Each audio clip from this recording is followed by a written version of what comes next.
But you'll also eventually come to the realization that you're up against something, a system that's very, very, very old. It's the only truly organized system on the whole planet. It uses sciences that are ancient in population management. It gave us a system of money. Money is a tool that we must believe in to serve them. Karl Marx was quite right. He was one of their boys who was set up to set up the dialectic. And he was quite right when he said that money is a tool of the elites. It's essential that the people who stop bartering or working for themselves and start using money as a means of exchange, which then can be taxed back from them, are becoming slaves. Because under law and legality, for 1,000 years, no one could take anything from you. Money represents your food, your home, everything. When it's taxed back from you, they're creating a form of slavery. Therefore, it's essential that the workers believe in money.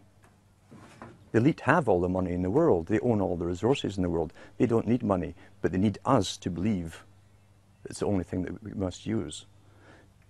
Today, the power of the purse, as they call it at the top, is being used to the maximum to tax almost everything back from the people that they earn.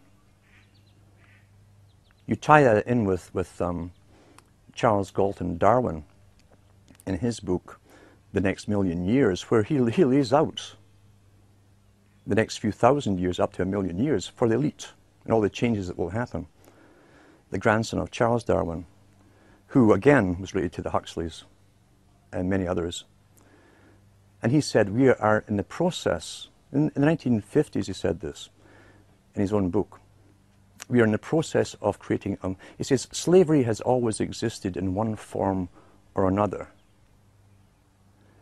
There's different ways to have slavery. You can either get a bunch of henchmen, force a tribe into obeying you and being your slaves. That's a lot of force. But you have to feed them, etc. Or you can allow them to keep so much of their earnings for themselves to maintain themselves and take off all the rest to supply the elite and the structure of the system over them. But he says we are now in the process of creating a more sophisticated form of slavery. In other words, the general public who would drift into the system and it would become natural for them would never twig on that they were actually slaves. You tie that in with the institutions that the Huxleys and the Darwins belong to. They're all Institute for International Affairs, which is branches in every country in the world. They set up the United Nations. They said in their own writings, from the earliest times to the present, the world they're bringing in is to be a world where everyone who is born, or would be allowed to be born, would be born to serve the state. That would be their sole function. That's if they had a job for you to fulfill or a need for you. But it's a more sophisticated form of slavery. And we're going through it today. These families have been at this for at least centuries, and I think much, much longer.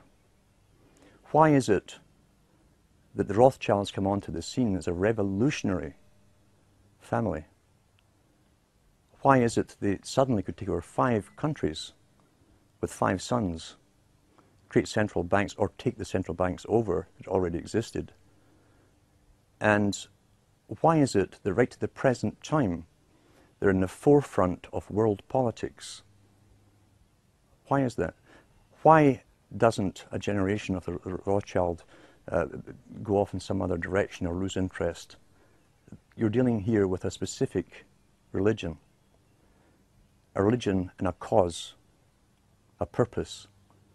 You will only find this kind of fanatical intergenerational devotion to an agenda when there's some kind of religion involved in it. When did all these families crop up? With the banks. We find that when the Rosicrucian court was created at Queen Elizabeth I's court, and that's open history today, John Dee, Francis Bacon, Francis Drake, all these boys were a member of the Rosicrucians. It also broke out in France and Germany at the same time, and they even announced their presence by billboards all across Paris. But the members now, as I said, in Britain, were open in the time of Queen Elizabeth I. Their idea was to gain gold and money through plunder, and they basically lived off of the Spanish galleons for an awful long time, as the Spanish were taking the gold out of South America. But John Dee and Bacon also were advisors to kings and queens, and they wrote about how to control, guide, mislead, and always fool the populations, and always too to get them into warfare, thinking they knew what they were fighting for, but the public were never to know the true ambitions that they had. John Dee coined the term the British Empire. It didn't exist before he said it and wrote it down. He went to the Queen with the idea, and he said a system should be set up where countries are invaded or taken over by Britain to create a world system which would be based on free trade. Free trade. It says those countries willing to adopt the British system would be given special status and its most favoured nation trading status. The very same terms that are now used in all the charters they draw up for free trade across the planet. Yet we're going back 500 years to find it first used by an advisor to Queen Elizabeth I. So therefore we know there was a world plan underway. We also know that Kipling, for instance, who worked for the British Raj in India, wrote many books, and was a very, very high Freemason, was sent over to the US, where he spoke to the US Senate, equal to equal, and said, we pass the torch on to you. America was then to take over the financial cost of conducting this world war, basically, to take over a world into a global system. I'm Alan Watt, and I'm a long-term researcher into the geopolitics and the psychopolitics of a world society, basically, the society that's bringing in globalism in our lifetime. In the 1950s, a book came out called The Next Million Years, and that was done by Charles Galton Darwin. Now, the Galtons, again, were another special bunch that came out to do with eugenics.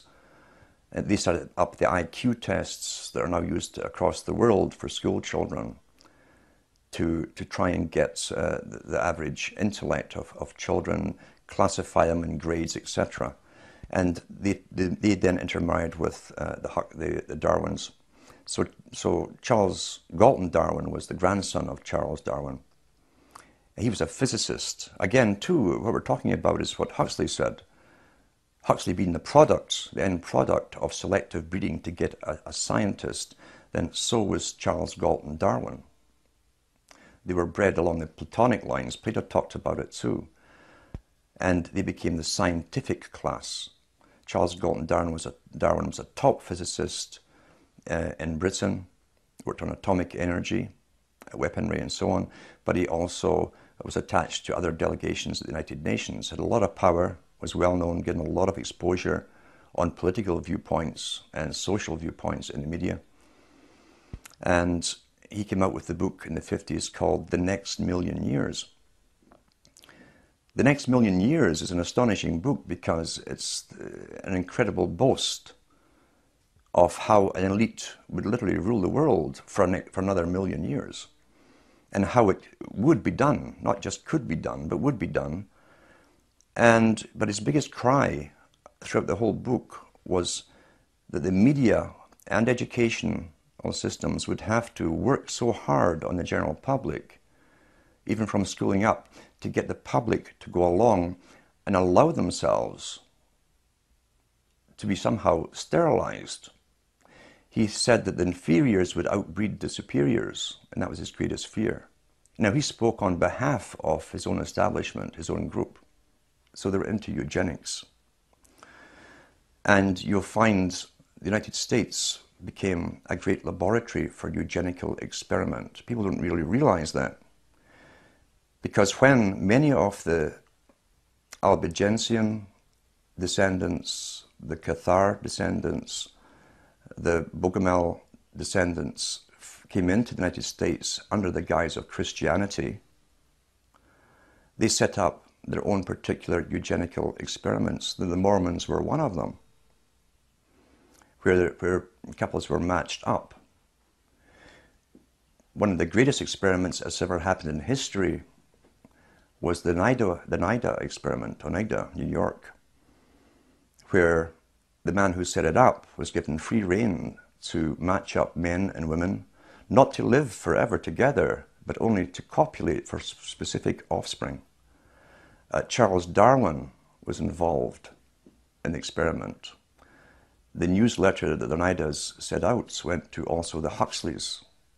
H.G. Wells came over at the latter end for visits to it as well. It was one of the greatest eugenical experiments ever carried on under the protection and the guise and the rights of protection of Christianity. That's how they got away with it. And the man, Noyes, who was in charge of it, was a high mason. His cousin was Hayes, who became the President of the United States. So big people were backing this experiment in eugenics through the latter part of the 1800s into the 1900s. What did they hope to gain? How can we bring this into the Council on Foreign Relations and the Royal Institute for International Affairs, or the writings of, say, Huxley's or Darwin's even? Well, they believe, and they believed by Darwin's time,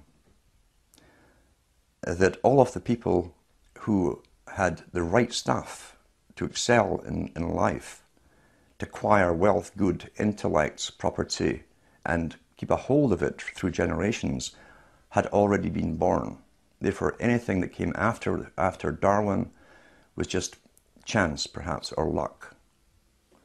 Therefore, all the elite families were already established. There would be no more elite families. Everyone else married in common because they did not have their wives or their husbands picked for them. They were not mated up for eugenical reasons. They were called commoners. We find the same expression coming out today with the new term for eugenics. They call it bioethics. And the bioethicists are saying that those people, the common people, have junk genes. It's another slander on the public, you see. Meaning you have all these weird, erroneous genes because none of you down through the generations were specifically married up for specific reasons. Whereas you go into the line of, or the lineage of Darwin, and the Darwin family and many other families of his time were already only breeding into one other family for generations. And the Darwins, for about 5 generations that we know of, by records, birth records and marriage records, only married into the Wedgwood family, the big pottery conglomerates. And when Charles Darwin's first wife died, he married his mother's sister, who was a Wedgwood as well. The problem with this incredibly close inbreeding, and I should say too, the Huxleys were also descended from Darwin too. You'll find contacts there, and their wives. How many of these families, these wealthy elite families, were actually into inbreeding in this fashion, this close inbreeding, we'll never really know. Maybe one day they will publish it. But I know that Ian Taylor came out with an excellent book on Darwin, called Darwin and the New World Order, where he documented the lineages of at least the Darwin family to do with the Wedgwoods. And as I say, the unfortunate thing of such close inbreeding is you can have, if there's a dominant gene there prone to a specific illness or disease, it tends to be passed on. And I think that with genetic research, they hope to overcome the problems they've had with such close inbreeding for themselves. But genetic research will not be used for the benefit of the rest of humanity, even though it's our tax money that's going into and has been going into the research for so long.